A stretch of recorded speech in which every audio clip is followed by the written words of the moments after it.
सबको जय मसीह की। भाई भक्त सिंह की सेवकाई तथा उनके द्वारा लिखित ईश्वरीय भेदों का प्रकाश, अक्टूबर 22।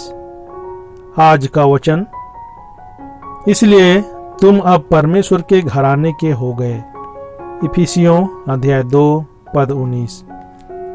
प्रभु यीशु के पुनरुत्थान के बाद 500 भाइयों को उसका दर्शन हुआ। पहला कुरिन्थियों अध्याय 15 पद 6। जैसे जैसे पुनरुत्थान का समाचार फैलता गया, वैसे वैसे विश्वासी लोग जहां छिप गए थे वहां से बाहर आकर एक स्थान पर एकत्रित होने लगे। उनकी संख्या 500 के ऊपर पहुंची। उस समय प्रभु यीशु उनके दिए दर्शन के द्वारा हमें सिखाते हैं कि जब हम सभी मानव रचित भेदभावों पर जय प्राप्त करके एक परिवार के रूप में इकट्ठे होते हैं, तब हम पुनरुत्थान के सामर्थ्य का अनुभव कर सकते हैं। गतसमनी के बारे में इसके पूर्व प्रभु यीशु मसीह ने प्रार्थना की कि वे सब एक हों, जैसा तू हे पिता मुझ में है और मैं तुझ में हूं, वैसे ही वे भी हम में एक हों, इसलिए कि जगत प्रतीति करे कि तू ही ने मुझे भेजा। यूहन्ना अध्याय 17 पद 20 और 21।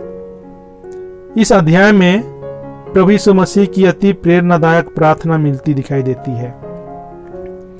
हम विश्वासियों में 4 प्रकार की एकता के विषय में प्रभु प्रार्थना करता है। पहला, संबंधों में एकता। दूसरा, प्रेम में एकता। तीसरा, संपूर्ण एकता। चौथा, महिमा में एकता।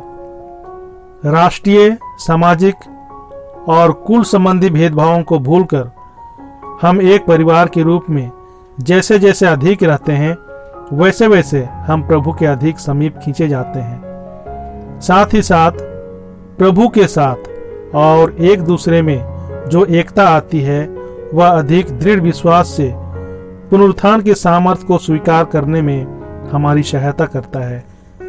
इन दिनों में हम देखते हैं कि मामूली बातों के कारण विश्वासियों में विभाजन होते हैं।